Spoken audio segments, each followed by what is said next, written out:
चलो, आशा करते हैं कि ये लाइव शुरू हो गया होगा। I can see comments. जो लोग भी, चलिए मैं शुरू करता हूँ। फ्लैग पब्लिकेशन का साथ देने के लिए सभी पाठकों का बहुत बहुत शुक्रिया। आज हम हमारे तीसरे साल में हैं और ये 2021 का हमारा शायद पहला लाइव है प्रॉपर। मैं सभी पाठकों से गुजारिश करूंगा कि वो मुझे बता दें कि क्या उन्हें हमारी आवाज़ साफ साफ सुनाई दे रही है नहीं। और खासकर मैं स्वागत करना चाहूँगा हमारे शानदार लेखक और सुप्रसिद्ध लेखक देवेंद्र प्रसाद जी का, जो आज हमारे साथ अपनी नई किताब के बारे में चर्चा करने आए।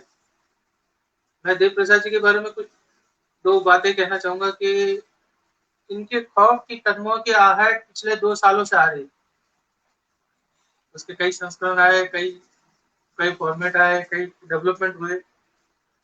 अब उसमें सबसे खास बात ये रही कि वो जो कदमों की आहट थी वो किसकी थी। वो देव प्रसाद जी ने 2 साल बाद बताया कि ये जो नरपिशाच है ये लौट आया है और इसी की आहट है। देव प्रसाद जी शानदार इसलिए माने जाते हैं क्योंकि इन्होंने फाइनली अपना पहला उपन्यास लिखा है। ये 200 पेज का पूरा उपन्यास आज पाठकों के पास है, पाठकों के पास पहुंच रहा है, बहुत पाठक उसे पढ़ रहे हैं, बहुत पसंद कर रहे हैं। अब जो पाठकों के मन में कई सारे सवाल हैं, उन सवालों के जवाब देने की कोशिश हम करेंगे और जितने भी सवाल आप पूछेंगे उन सबके जवाब हम चाहेंगे कि पाठक हमें कमेंट बॉक्स में पूछते रहें।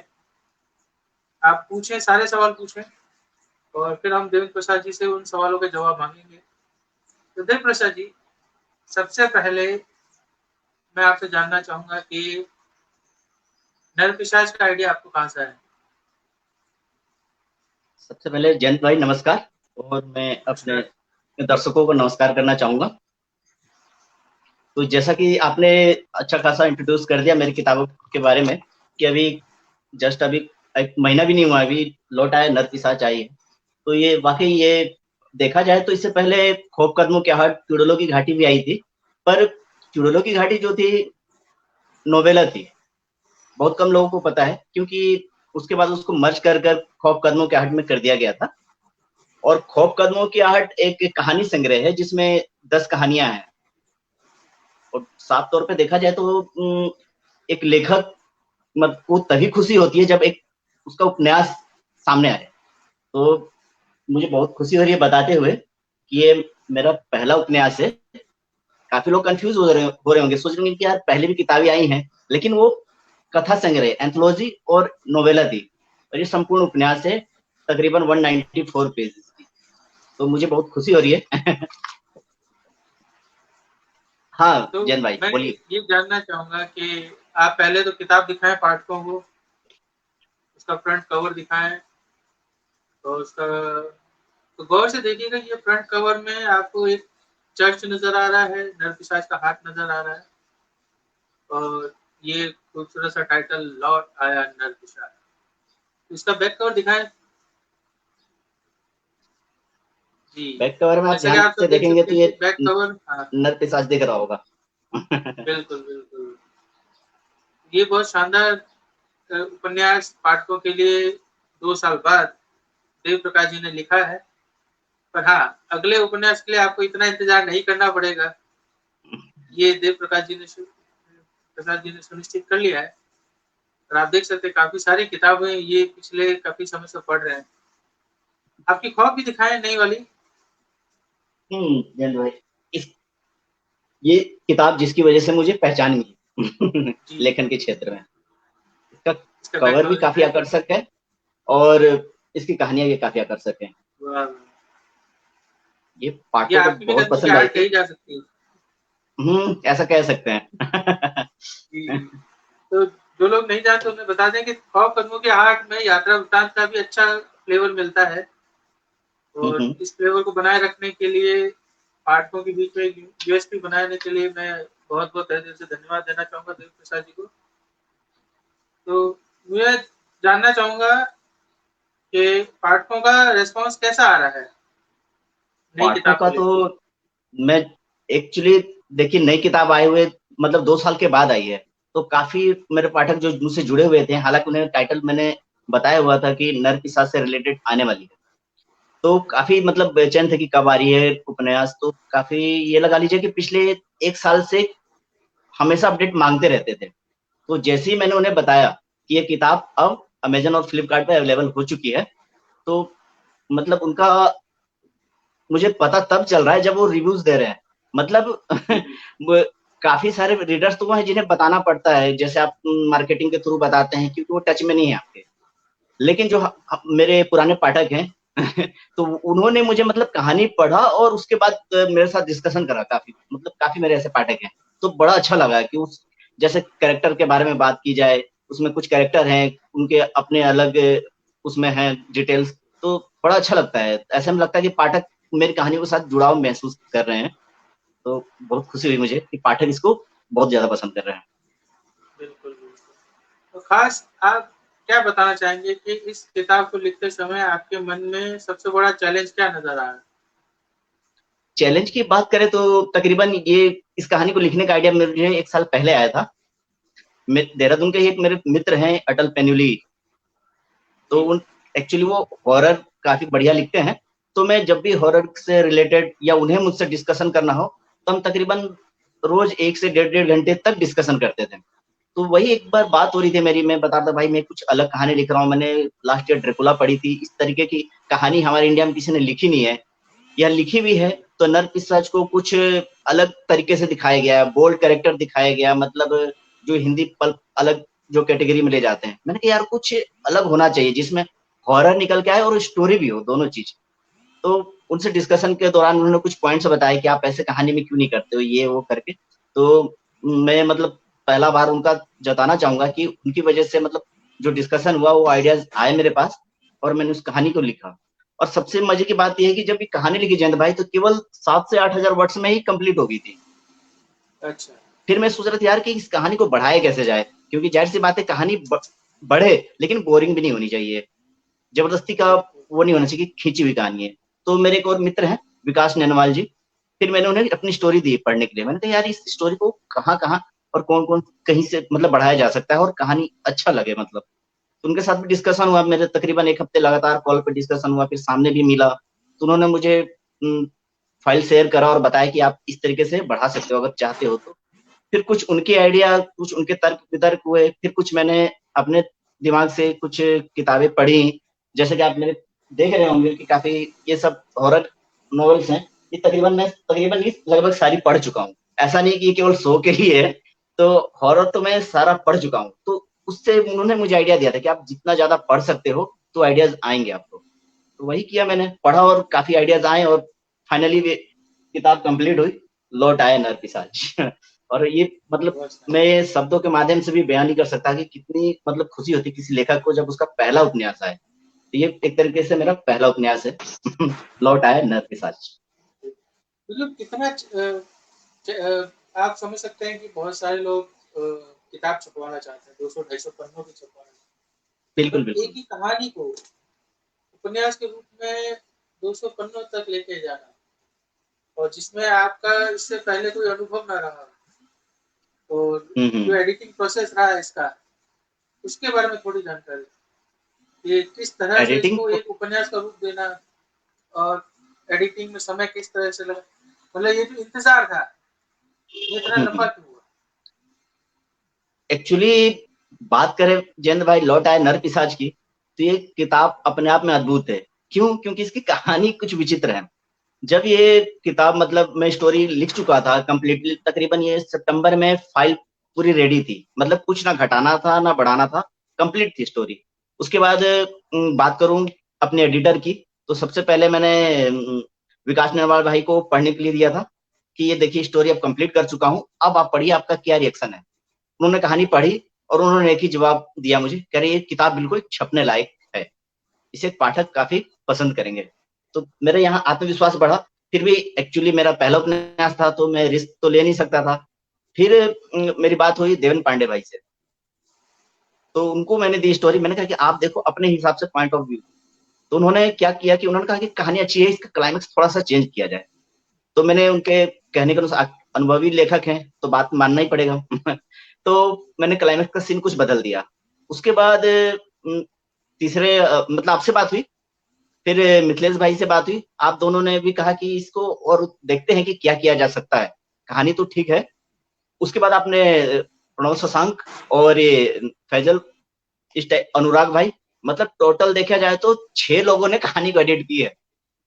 इस वजह से टाइम लगा है। मतलब ऐसा नहीं कि कहानी में इतनी गलतियां थी, वो कुछ ना कुछ स्पेशल देने की कोशिश कर रहे थे कि भाई पहला उपन्यास है तो कुछ क्या ऐसा किया जा सके कि और इसको खास बनाया जा सके। तो मैं अपने आप को बड़ा खुशनसीब मानता हूँ कि मैं ऐसे पब्लिकेशन टीम से जुड़ा हुआ हूँ कि ऐसा नहीं कि कहानी दो और 1 महीने के अंदर छप जाओ किसी तरह ना। वहां डिस्कशन होता है, काफी कुछ सीखने को मिलता है। ये नहीं कि आपकी 2 किताबें पहले आ गई तो आप परफेक्ट राइटर हो, नहीं, वहां निरंतर सीखने को मिलता है। इस चीज की मुझे खुशी होती है और उसका परिणाम आज आप लोगों के सामने है, लौट आए नरपिशाच। तो आपसे मैं ये जानना चाहूंगा कि इस कहानी के बारे में जो हमारे सारे श्रोतागण जुड़े हुए हैं, उन्हें कुछ शॉर्ट में बताइए, या बैक कंटेंट जो आपने लिखा है वही आप पढ़ के एक बार पाठकों को बताएं कि क्या होने जा रहा जैसा कि बात करूं इस किताब की, लौट आया नरपिशाच, इसके टाइटल से ये लोगों को लगता होगा कि कोई सिक्वल है, कि पहले आया होगा और दोबारा आ रहा है। तो ऐसा बिल्कुल नहीं है, ये अपने आप में कंप्लीट उपन्यास है। और इसका टाइटल लौट आया नरपिशाच इसलिए है क्योंकि एक इसमें नरपिशाच है जो हर 24 साल में आता है और चर्च के फादर की जान लेता है। तो उसके पीछे उसका बहुत बड़ा रीजन है, उसके कि क्यों आता है और चर्च के फादर को ही क्यों मारता है। ये तकरीबन 100 सालों से चौहड़पुर नाम का स्थान है। मतलब बात करें हम देहरादून से विकास नगर की, तो विकास नगर का पुराना नाम चौहड़पुर है, ऐतिहासिक नाम भी कह सकते हैं सॉरी। तो वहां एक जगह है चौहड़पुर, वहां एक स्थापित चर्च है और जो चर्च है वो कब्रिस्तान उसके अंदर पड़ता है। तो अपनी कब्रिस्तान की अपनी एक अलग कहानी है और चर्च की अपनी एक अलग कहानी है। वो स्थान इतना भयावह है कि वहां कोई उस चर्च में आना नहीं चाहता, स्थानीय लोग भी पलायन कर रहे हैं। और मतलब और जो नरपिशाच है वो हर 24 साल में आता है, उसको मारने के क्या तरीके हैं, तो उस तरीके के मतलब कहानी में दर्शाया गया है कि स्टोरी को लेकर चले हैं। एक तरह से आप कह सकते हैं थ्रिल, जो थ्रिलर, है? जबरदस्त थ्रिलर। तो सुनील गौरी जी और पूछना पूरी चाहिए, पूरी कहानी गंगा तो बेस्ड पूरी नॉवल। पा, पूरी कहानी तो मैं जानबूझ के नहीं बता सकता क्योंकि उसके लिए आपको पढ़ना पड़ेगा। वो पहले अगर मैंने बता दिया तो पाठकों को जो किताब अब पढ़ने वाले हैं उन्हें मजा नहीं आएगा। इसलिए मैं कहूंगा कि किताब को एक बार मौका जरूर दीजिए, पढ़ के देखिए, बहुत पसंद आएगी आप लोगों को। जरूर जरूर। तो एक ये विकास भांति जी का ही सवाल है कि उपन्यास और कहानी संग्रह में क्या अंतर है, लिखने का तरीका और कहानी का फ्रेमवर्क और अंत, क्योंकि आप दोनों ही चीजें लिख चुके हैं, एक जी जी कहानी संग्रह और एक उपन्यास। तो आप पाठ जो नए लेखक हैं उनको भी बताएं और जो पाठक है उनको भी बताएं। जी हाँ।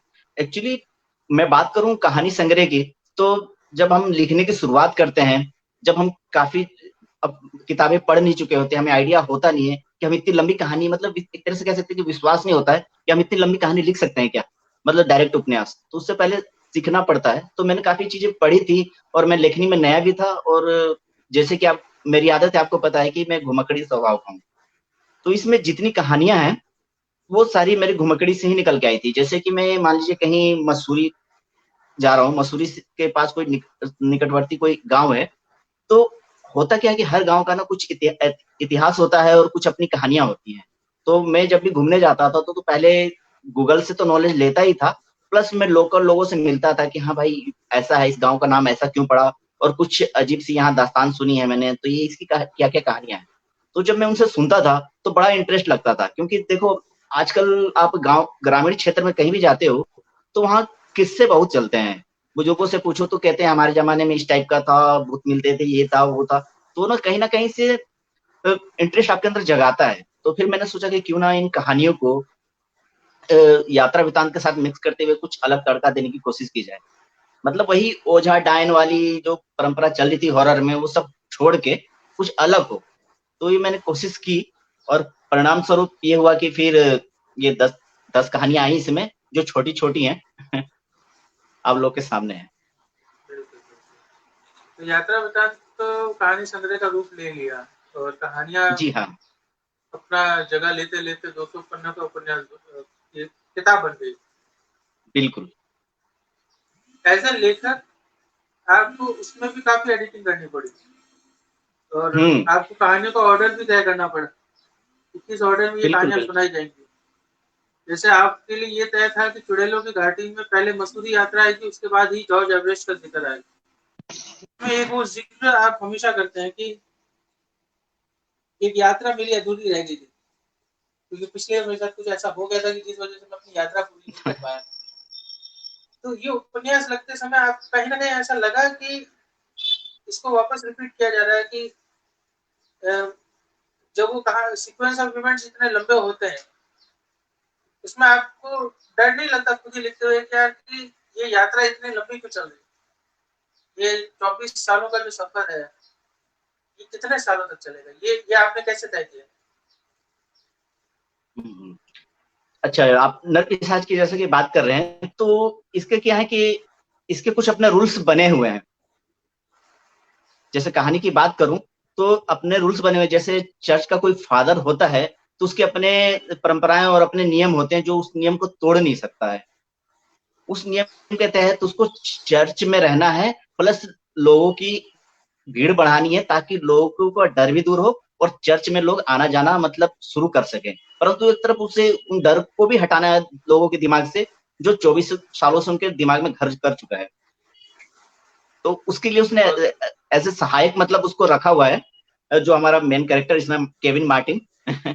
तो इस कहानी के ऊपर मैं ज़्यादा डिस्कस नहीं कर सकता, क्योंकि उसके लिए मैं क्षमा कहूँगा क्योंकि इसको पढ़ना नहीं, नहीं, पड़ेगा। बिल्कुल समझ मैं सकता चाह हूँ के कि भी नहीं बता सकता बहुत हूँ। हुँ, तो पाठकों का सवाल अभी आया था कि is it available on Kindle? तो बहुत जल्दी होगी, तो क्योंकि अभी किताब आई ही है पाठकों के साथ में।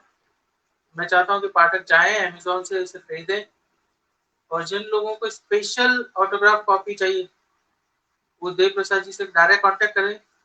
उनके नंबर और उनके ईमेल, फेसबुक आईडी सब अवेलेबल है और जल्दी वो आपको ऑटोग्राफ कॉपी के साथ अ, आपको बुक भिजवाएँगे और एक बहुत स्पेशल काम होने जा रहा है। लौटा नरपिशाच प्लैटिनम पब्लिकेशन की पहली हार्डबाउंड बुक बनने वाली, जिसको हम हार्डबाउंड में भी लेके आ रहे हैं और ये स्पेशली सिर्फ और सिर्फ अभी ऑथर के ऑटोग्राफ साइन के साथ उपलब्ध।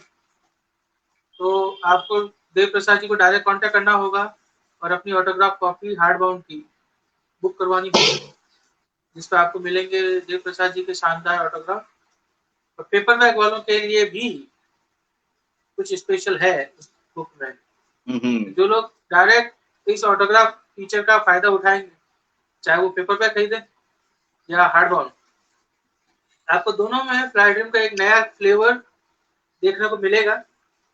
और क्योंकि जैसा हमेशा रहा है कि देव प्रसाद जी हमारी नई फॉर्मेट, नई एक्सपेरिमेंट का हिस्सा रहे हैं। इनके हाथों से हमारी किताबें बहुत ज़्यादा ही बिकी हैं। तो हम भी ये चाहते हैं कि इस फॉर्मेट को आप सक्सेसफुल बनाएँ और आने वाली हर नई किताबों में और पुरानी किताबों में आपको हार्ड बाउंड और एक नया फ्लेवर देखने को ज़रूर मिलेगा। तो देव प्रसाद जी, आप मुझे ये बताएँ कि अब विकास जी का सवाल है कि आपकी अभी तक प्रकाशित कहानियाँ पारलौकिक तत्वों के इर्द-गिर्द ही घूमती हैं, लेकिन आप रोमांस भी अच्छा लिखते हैं। क्या क्या आगे इस विधा में लिखने का विचार है? बिल्कुल, विकास नैनवाल भाई को पता है। एक्चुअली मैं बात करूँ जयंत भाई, तो मैं पिछले 2 सालों से एक कहानी लिख रहा हूँ, तकरीबन वो कंप्लीट है। लास्ट ईयर ही कंप्लीट हो चुकी थी, लेकिन मैं अभी भी सैटिस्फाई नहीं हूँ। मुझे लगता है कि इसमें ना अभी भी कुछ गुंजाइश है, कुछ अलग करना है अभी इसमें। तो मेरा एक तरह से ड्रीम प्रोजेक्ट है, लव स्टोरी लिखी हुई है मैंने। तो उम्मीद करता हूँ कि इस नेक्स्ट ईयर फेब में आ जाएगी वो। बिल्कुल, बिल्कुल। तो आप मुझे इस सवाल का भी जवाब दे ही दीजिए, जो हमारे थोड़ा मज़ाक में ही पूछा गया कि 1 सेकंड, ये कमेंट मुझे दिख नहीं रहा। हाँ, कि इतने भोले से दिख रहे हैं, इतनी खतरनाक स्टोरियाँ किस मुँह मतलब किस हाथ से लिख लेते हैं? मतलब क्या राज़ है लिख कि आपको लिखने का हॉरर से इतना प्रेम है और हॉरर में जहाँ तक मेरी पर्सनल नॉलेज है, पाठकों ने तो शायद आपके साथ वो उपन्यास पढ़े पर आपने लिखा बहुत है। तो उसके बारे में बताएँ कुछ कि ये हॉरर आप कैसे लिख रहे हैं? हॉरर का क्या है कि हर लेखक के अपने कुछ रूल्स होते हैं। मैंने क्या रूल्स बनाया हुआ था स्टार्टिंग से कि मुझे हॉरर पसंद है, इसलिए मैं लिखता था। ये नहीं तो लिखते-लिखते क्या हुआ कि एक टाइम ऐसी आदत हो गई कि मैं रात को 11 से 4 बजे के बीच ही लिखता था।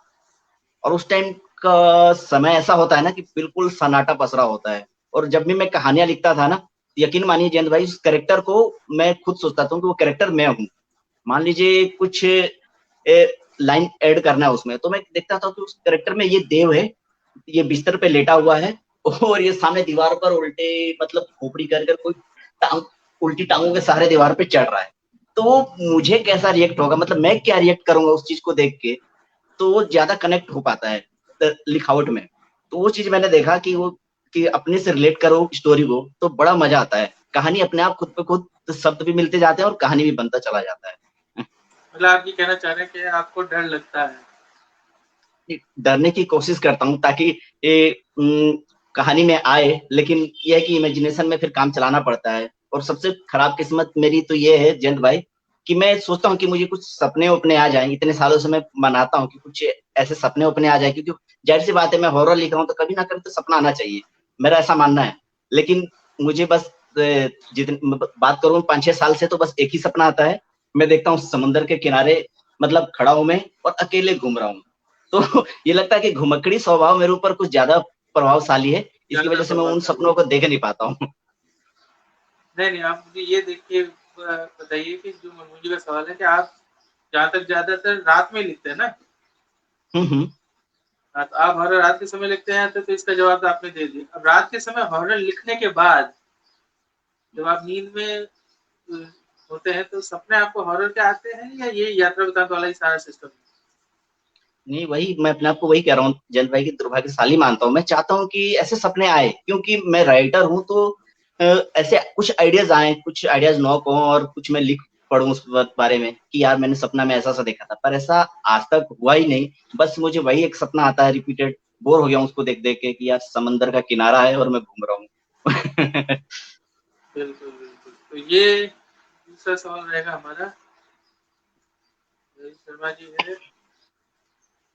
लौट आया नरपिशाच इन दिनों पाठकों को डराने में कामयाब हो रही है। कैसा लग रहा है केविन बाबू? हम्म, जैसा कि बताऊं मैं लौट आया नरपिशाच की, तो ये पहला उपन्यास है तो जाहिर सी बात है बहुत मेहनत की है मैंने इस पे। मेरे साथ साथ एडिटर ने भी। तो पाठकों का से बड़ा अच्छा रिस्पांस मिल रहा है। मजा तब आ रहा है वो खुद पढ़ रहे हैं और अपनी पिक्चर बिना बोले ही मेरे साथ शेयर कर रहे हैं व्हाट्सएप वगैरह पे। तो और खुद भी वीडियो भी बना के दे रहे हैं, मतलब कुछ इफेक्ट्स स्पेशल इफेक्ट्स वगैरह डाल के। तो बड़ी खुशी हो रही, कह रहे हैं कि सर मजा आ गया, आपकी नेक्स्ट किताब अब कब आ रही है। मतलब वो मुझसे भी ज्यादा उतावले हैं, उन्होंने किताब खत्म करी नहीं और अगला टाइटल पूछ रहे हैं कि बताइए कब आएगी। तो जल्दी, बड़ा जल्दी, अच्छा बिल्कुल। लग रहा है इस साल। पाठकों को इस बार हम निराश नहीं करेंगे। आने वाले समय में पाठकों को बहुत जल्दी-जल्दी और बेहतर से बेहतर कहानियाँ हॉरर में देव प्रसाद जी की तरफ से मिलेंगी और शायद रोमांस के लिए अगले साल तक का इंतज़ार रहेगा, हाँ, जहाँ वो तो तक मेरा मुझे ड्रीम अंदाज़ा है। प्रोजेक्ट है। हाँ, थोड़ा 1 साल का समय लग जाएगा उसमें। तो रजत शर्मा जी कह रहे हैं कि लौट आया नरपिशाच बहुत इंटरेस्टिंग लग रही है देव भाई, हिंदी में अच्छी हॉरर किताबों की कमी है।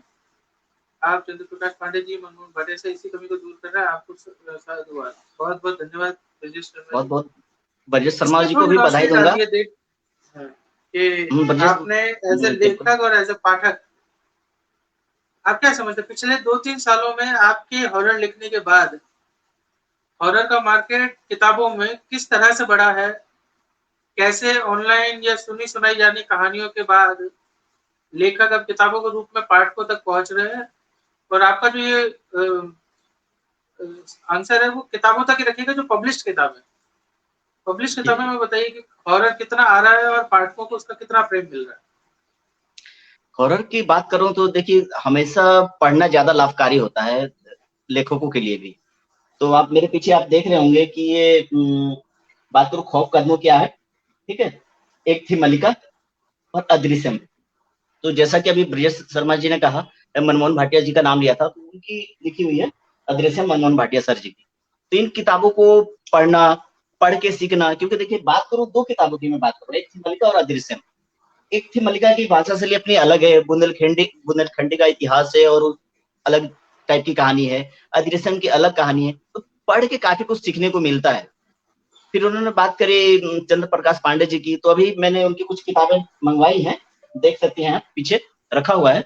और ब्रजेश शर्मा जी को भी बधाई दूंगा, इनकी अभी नई नई कोई हॉरर बुक आई है, इनसे मेरी बात हुई थी। तो वही कहूंगा, जितना ज्यादा पढ़ते हैं राजेंद्र भाई, उतना ज्यादा सीखने को मिलता है। पढ़ने का मतलब ये नहीं कि इंसान किसी की कॉपी कर रहा है, आइडियाज मिलते हैं कि उनकी लिखने की शैली ऐसी है, तो थोड़ा क्या मैं अपनी तरीके से लिखूं, दूसरी कहानी तो किस तरीके से लिख सकता हूँ, पाठकों के सामने लाऊंगा। तो मतलब कुछ नया होना चाहिए। और बात करें पहले की हॉरर, अब की हॉरर में जमीन आसमान का अंतर है। पहले क्या होता था कि पहले अलग टाइप की कहानियां होती थी, पहले मतलब मैं 20-30 साल पहले की बात कर रहा हूँ। और अब वाली में ये अंतर है कि लोग मतलब उसको अलग तरीके से डिस्क्राइब कर रहे हैं, जैसे कि ऐतिहासिक पृष्ठभूमि के ऊपर लिख रहे हैं और कुछ नया छेड़खानी नहीं कर रहे, फिर वर्तमान का समय दिखा रहे हैं, उसके साथ कहानी को कंबाइन करके जिस अपनी शैली में डाल रहे हैं। तो वाकई बहुत लाजवाब लिख रहे हैं आजकल के लेखक। तो आपको क्या लगता है अभी हॉरर के लेखकों को क्या बेहतर करना चाहिए और किस स्पीड में किताबें लानी चाहिए जिससे वो ज्यादातर पाठकों की जो पढ़ने की भूख है उसको शांत कर पाए? सॉरी, रिपीट कीजिएगा जयंत भाई, आवाज नहीं।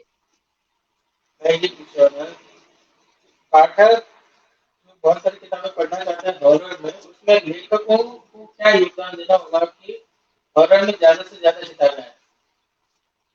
हॉरर के लिए वही है कि आपको ज्यादा से ज्यादा किताबें पढ़नी होंगी, चाहे लेखक हो या पाठक हो।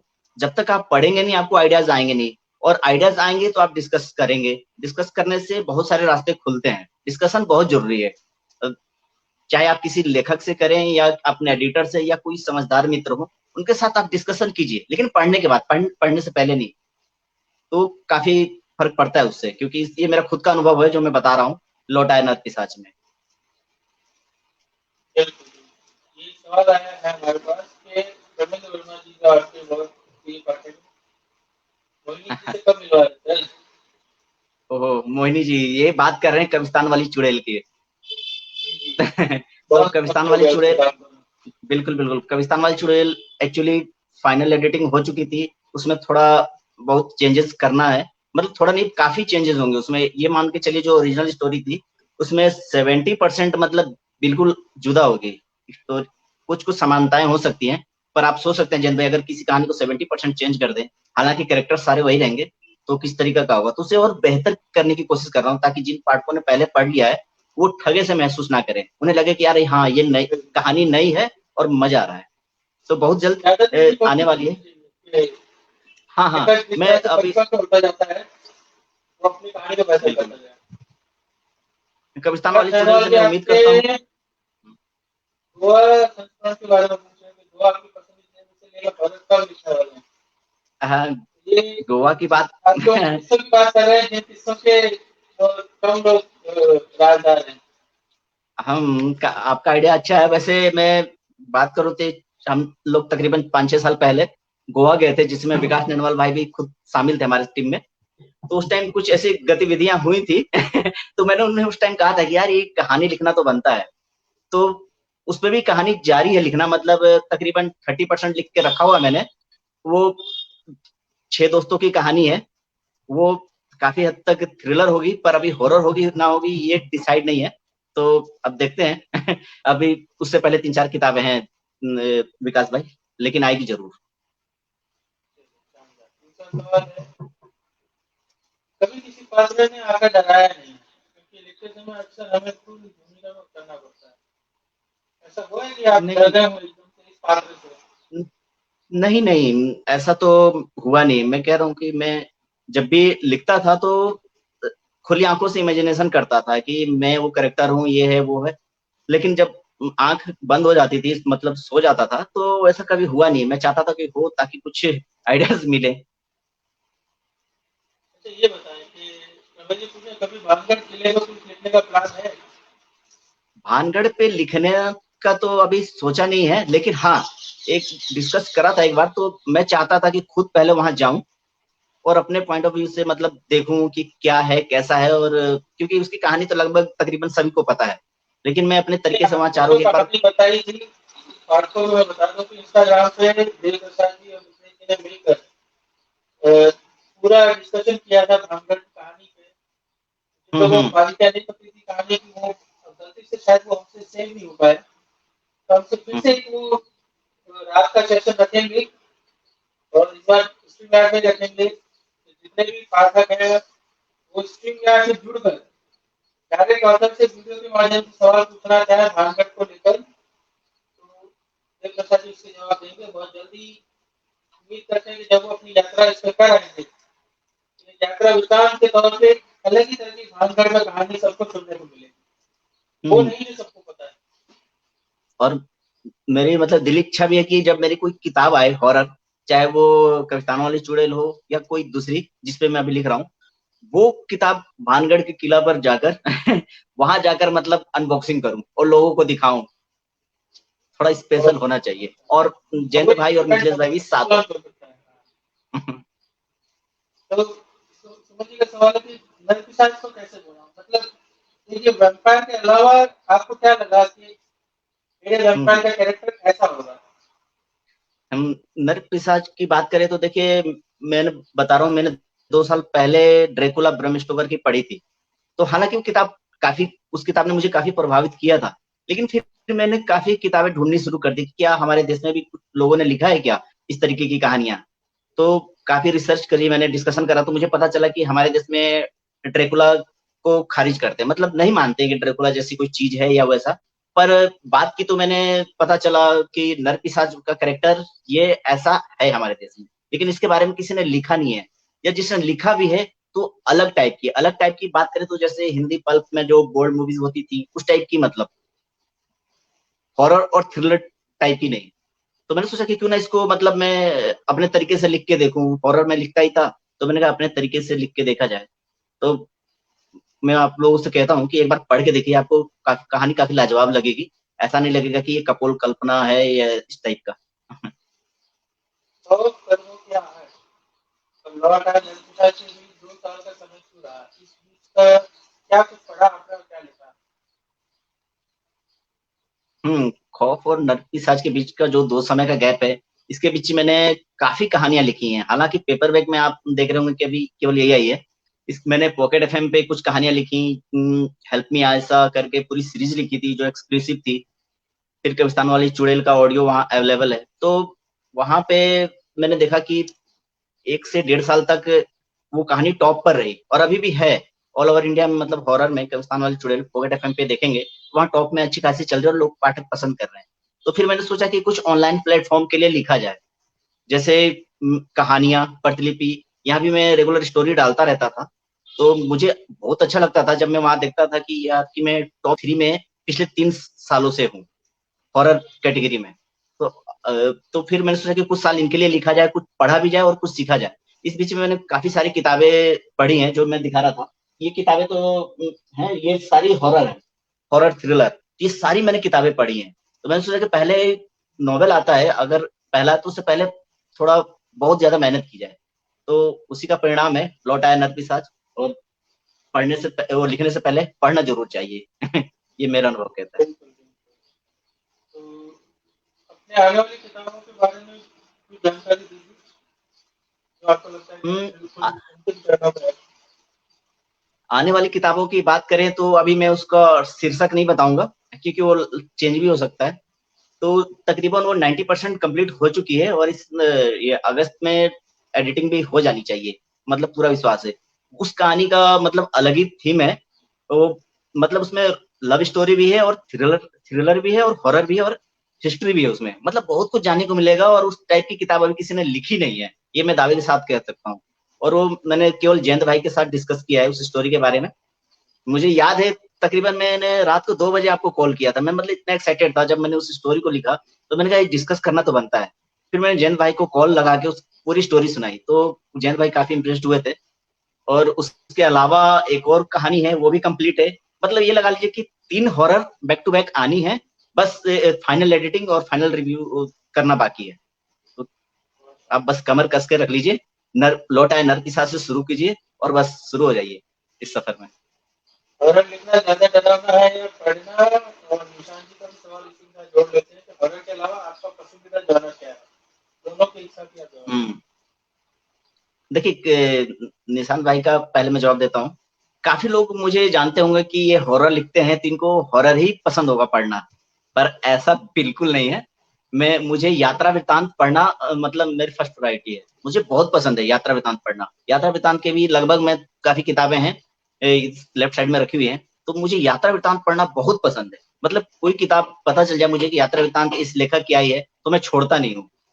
और बात करें विकास भाई की, तो उन्होंने कहा कि हॉरर लिखना ज्यादा हार्ड है या पढ़ना, मतलब तो मैं कहूँगा लिखना। क्योंकि जब मैं लिखता हूँ तो ऐसा लगता है कि जैसे पता है कि खुद के ऊपर इमेजिनेशन कर रहा हूँ भी खुली आंखों से। जागती आंखों में तो आपका सॉरी बंद आंखों में तो आपका कंट्रोल नहीं होता, लेकिन जागती आंखों में जब रात को, अभी तो दिन का समय है, रात को कभी इमेजिनेशन करो कि खिड़की खुली है, बारिश हो रहा है और किसी का हाथ आए और अकेला हूँ, मेरा जिस्म बिल्कुल हिल नहीं रहा है, मैं चाह के भी आवाज निकालने की कोशिश कर रहा हूँ पर आवाज नहीं आ रही, इस तरीके के इमेजिनेशन करो ना तो बड़ा मजा आता है। और जब वो चीजें पढ़ते हो तो जाहिर सी बात है अंदर से वो खुशी होती है कि यार ये मैंने लिखा है। तो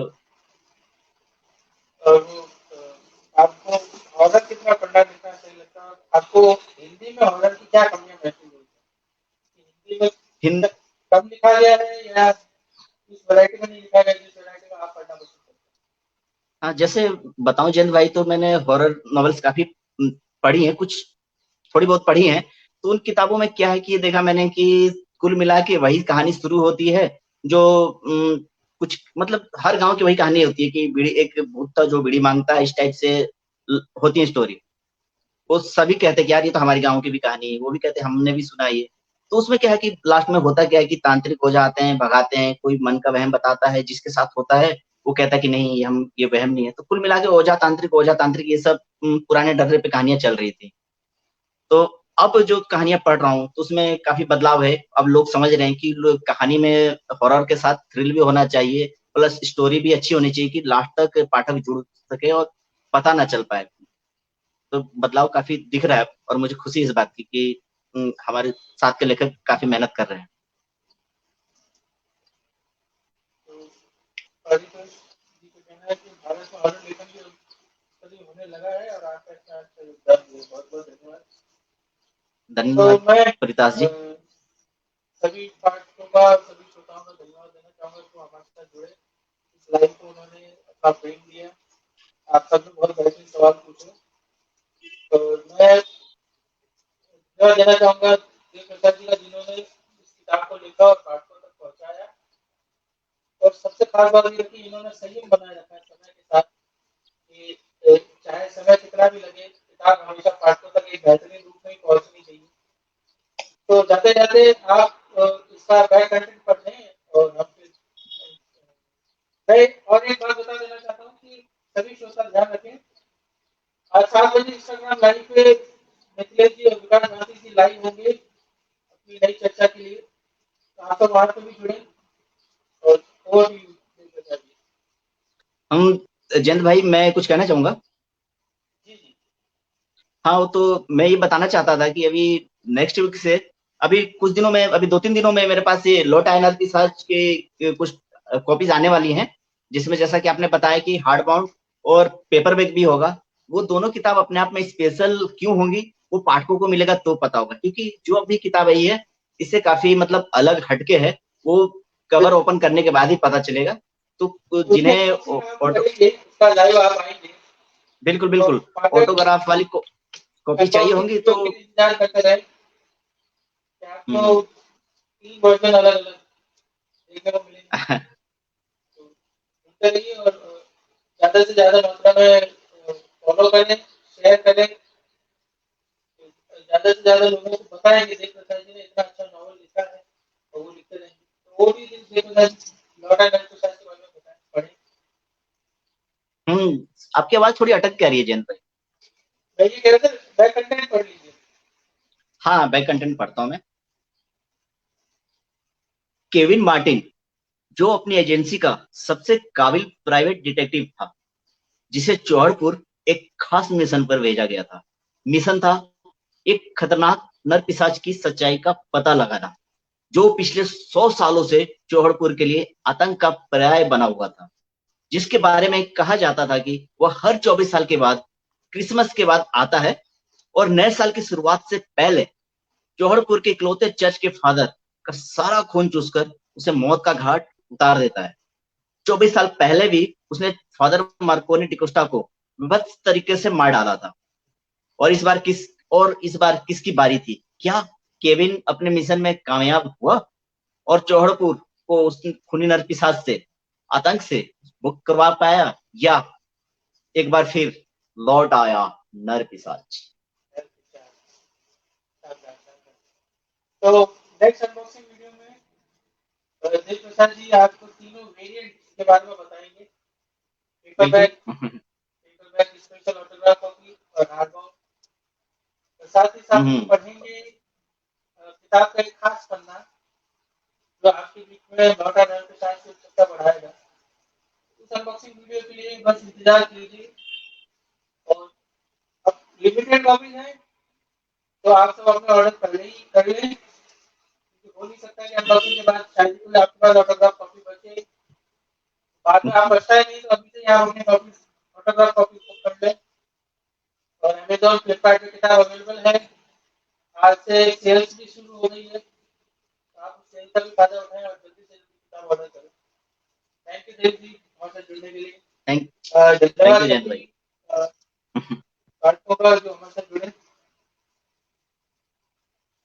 थैंक यू आप सभी का।